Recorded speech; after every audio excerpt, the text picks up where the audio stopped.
नमस्कार प्रिय विद्यार्थियों, आप सभी का मेरे YouTube channel Renua study point में एक बार फिर से स्वागत है। आज के इस वीडियो में अभाज्य गुणनखंड विधि और भाग विधि द्वारा वर्गमूल कैसे ज्ञात किया जाता है उनका अध्ययन करेंगे। तो चलिए शुरू करते हैं आज का वीडियो। यह वीडियो कक्षा 6 से लेकर 10 तक के सभी विद्यार्थियों के लिए उपयोगी है, तो इसे ध्यान से देखें। अभाज्य गुणनखंड विधि द्वारा अभाज्य गुणनखंड विधि से वर्गमूल ज्ञात करना। तो एक उदाहरण ले लेते हैं इसमें।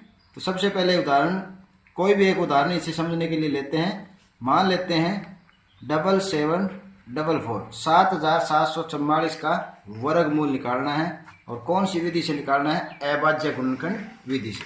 तो इसके लिए आपको अभाज्य गुणनखंड आना चाहिए और अभाज्य गुणनखंड के वीडियो पहले बनाए जा चुके हैं, तो आप वहां से वो वीडियो देख सकते हैं।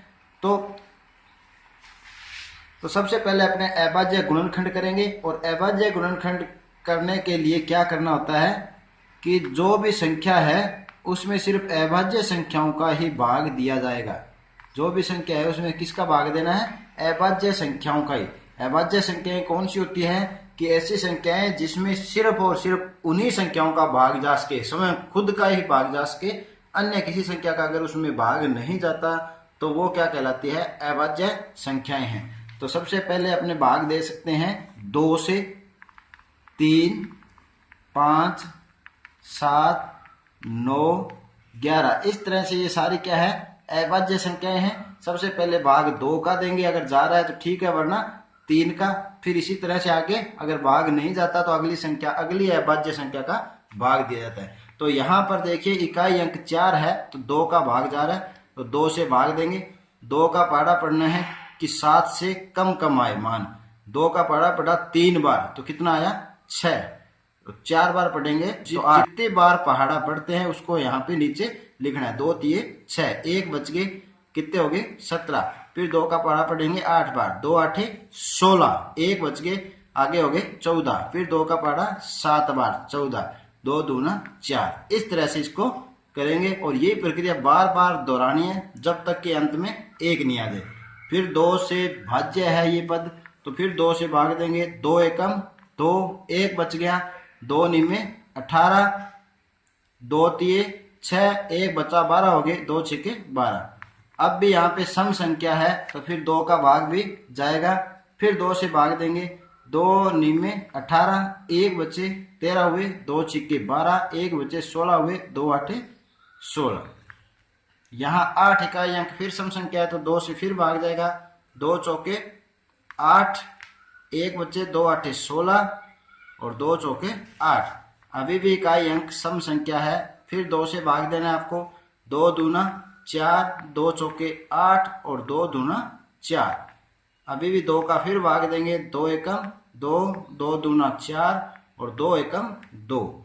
अब देखिए इकाई अंक सम संख्या नहीं है तो 2 का भाग नहीं जाएगा। अब देखते हैं 2 के बाद वाली अभाज्य संख्या 3 का भाग इसमें जाएगा या नहीं जाएगा। तो 3 से भाजकता का नियम क्या है कि इन तीनों अंकों को अगर आपस में जोड़ दिया जाए और उन अंकों का योग 3 के पहाड़े में आता है तो अपने कहेंगे कि 3 से भाज्य है। तो देखते हैं 1 और 2, 3 और 1 4। 4 3 के पहाड़े में नहीं आता, अर्थात इसमें 3 का भाग नहीं जाएगा। 3 के बाद अगली अभाज्य संख्या है 5। 5 का भी इसमें नहीं जाता क्योंकि इकाई अंक 0 और 5 होना चाहिए, उसी में 5 का भाग जाएगा। 7 का भी नहीं जा रहा। 7 के बाद अभाज्य संख्या, सॉरी यहाँ पे 9 अभाज्य संख्या नहीं है। 7 के बाद जो अभाज्य संख्या है वो क्या है? 11 है। 11 का इसके अंदर भाग जा रहा है। 11 का भाजकता का नियम क्या है कि जो सम संख्या के अंक है उनका योग कर लेना है और विषम संख्या के अंकों का योग कर लेना है, उनको आपस में घटा दीजिए। अगर उत्तर 0 या 11 से भाज्य का कोई अंक आए तो उसमें 11 का भाग जाता है। यहाँ देखिए विषम संख्या के अंक है 1 और 1 2 हो गए और सम संख्या के भी 2, 2 में से 2 घटे 0, 11 का भाग जा रहा है तो 11 से भाग देंगे। 11 एकम 11, 1 बचे 11 एकम 11। फिर 11 से भाग देंगे। 11 एकम 11। तो अब वर्गमूल कैसे ज्ञात करेंगे? तो इन गुणनखंडों को सबसे पहले लिख लेते हैं। 7744 का वर्गमूल ज्ञात करना है तो इनके गुणनखंड क्या हो गए? 2 गुणा दो गुणा कितनी बार 2 है, 1 2 3 4 5 6 बार, तो 6 बार 2 को लिख लीजिए गुणा 11 अब वर्गमूल ज्ञात करने के लिए क्या है, दो के जोड़े में से एक की संख्या अपने को लेनी है। तो अतः इन 2 के जोड़े में से 1 2 लेंगे, यहां 2, इन जोड़े में से 1 2 और इधर 1। अब इनको गुणा कर दीजिए, 2 दूना 4 गुणा 11 दूना 22 या 4 दूना 8 4 दूना 8। तो इसका जो वर्गमूल है वो कितना आ जाएगा, 88। 7744 का वर्गमूल क्या हो जाएगा, 88। इस तरह से अपने इन अभाज्य गुणनखंड विधि से किसी भी संख्या का वर्गमूल ज्ञात कर सकते हैं। अब है भाग विधि से वर्गमूल ज्ञात करना है। तीसरी विधि है, पहले अपने पढ़ी थी घटाने की संक्रिया द्वारा वर्गमूल कैसे ज्ञात करते हैं, दूसरी अभाज्य गुणनखंड विधि द्वारा वर्गमूल कैसे ज्ञात करते हैं। अब पढ़ेंगे कि भाग विधि के द्वारा वर्गमूल कैसे ज्ञात किया जाता है। भाग विधि से वर्गमूल ज्ञात करना, कोई एक उदाहरण ले लेते हैं। मान लेते हैं 256 का वर्गमूल ज्ञात करना है। 256 का वर्गमूल ज्ञात करना है और भाग विधि से वर्गमूल ज्ञात करेंगे। तो सबसे पहले आपको 256 को इस तरह से लिख लेना है। अब क्या करना है, भाग विधि में थोड़ा सा अंतर है कि यहां से आपको जोड़े बनाने हैं, 2 के जोड़े बनाएंगे और फिर अपने इसमें भाग देंगे। तो जोड़े किधर से बनाओगे, दाईं तरफ से जोड़े बनाएंगे 2 अंकों के, ये 2 अंक का जोड़ा हुआ और शेष ये 1 अंक बच गया। तो इसमें अब इसमें भाग देंगे, तो जिस संख्या से भाग देना है उसको उसी संख्या से उतनी ही बार पढ़ना है, वही संख्या यहाँ पे लिखनी है। जैसे मान लो अपने यहाँ पे 2 उत्तर आना चाहिए, तो 1 से शुरू करते हैं। तो 1 का भाग दिया तो 1 गुणा 1 बराबर क्या आता है, 1। तो 1 का भाग इसमें जा रहा है। अब यहाँ अगर 2 से भाग देना चाहें तो 2 गुणा 2 बराबर क्या हो जाएगा, 4, जो कि 2 से ज्यादा हो जाएगा। तो भाग किसका जाएगा, 1 का भाग जाएगा। और 1 से भाग दे रहे हैं तो 1 यहाँ भागफल में भी लिखना है और 1 एकम 1 होता है, उसको यहाँ पे नीचे लिखोगे। अब ये घट जाएगा तो 2 में से 1 बचे 1 और यहाँ पे जिस संख्या से भाग दिया है उतने ही संख्या उसके अंदर जोड़ देनी है। 1 और 1 कितने हो गए, 2, उसको नीचे उतार लीजिए और यहाँ शेष पदों को भी पूरे जोड़े, एक जोड़े के रूप में, युग्म के रूप में इसको नीचे उतारना है। अब देखिए कि अब यहाँ 2 के बाद यहाँ ऐसा अंक अपने को ढूंढना है जिससे कि गुणा करे इसको, तो ये उत्तर आना चाहिए। तो यहाँ पे 2 के बाद किस से गुणा करें कि 156 आए। तो अब आप देख लीजिए, अगर 1 से गुणा करेंगे तो 1 यहाँ भी करेंगे तो 21 एकम 21 होता है।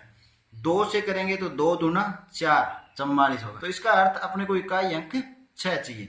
तो अब किस से गुणा करें, कम से कम 6 किस से आता है, अगर 6 को 6 से गुणा करें तो 6 आ सकता है। तो यहाँ पे देखिए 6 से गुणा करते हैं, 6 छिक्के 36, 3, 6 दूना 12 और 3 15। तो ये किस से गुणा करेंगे, 6 से गुणा करेंगे तो क्या आ जाएगा 156। और 6 से अगर गुणा किया है तो यहाँ पे भी 6 लिखना है। तो यहाँ पर आप एक बात दोबारा फिर देख लीजिए कि यहाँ जोड़ने के बाद यहाँ ऐसे अंक से इसको गुणा करना है कि 156 आ जाए। तो इसके लिए आपको देखना पड़ेगा रफ कार्य के अंदर, और देखने का तरीका यही है, 1 से 9 तक की संख्याओं के वर्ग जो पिछले वीडियो में अपने लिख चुके हैं वो पता होगा तो ये करना आसान हो जाएगा। क्योंकि देखिए यहाँ पर इकाई अंक 6 आना चाहिए, क्योंकि 6 को 6 से गुणा करना पड़ेगा। यहाँ जो अंक लेंगे उसी को उसी से गुणा करना है। तो वो गुणा करने के लिए यहाँ पर उसके जो वर्ग का इकाई अंक आपको यदि पता है तो आप आसानी से कर सकते हैं। जैसे आपने यहाँ देखा कि 6 इकाई अंक कौन से वर्ग का आता है, 1 का तो 1 आता है, 2 का 2, 2 का 4 इकाई अंक आता है, 3 का 9 आता है, 4 का आता है 6। 4 का इकाई अंक कितना होता है, 4 का जो वर्ग होता है उसका इकाई अंक 6 आता है, और दूसरा 6 का वर्ग भी होता है उसका इकाई अंक भी 6 आता है। तो इन दोनों से यहाँ गुणा करके देख लीजिए और आपका उत्तर हो। यहाँ देखिए ये घटाएंगे तो 0 हो गया, जो भाग संक्रिया वो यही रोक देनी है। तो अतः वर्गमूल, अतः 256 का वर्गमूल कितना हो जाएगा, 16। इस तरह से इन प्रश्नों को हल करेंगे। उम्मीद करता हूं कि आज के इस वीडियो में समझाए गए प्रश्न आपको अच्छी तरह समझ आए होंगे। अगले वीडियो में आपके प्रश्नावली छह की एक्सरसाइज शुरू करेंगे। तो आज के लिए इतना ही, मिलते हैं अगले वीडियो में, तब तक के लिए धन्यवाद।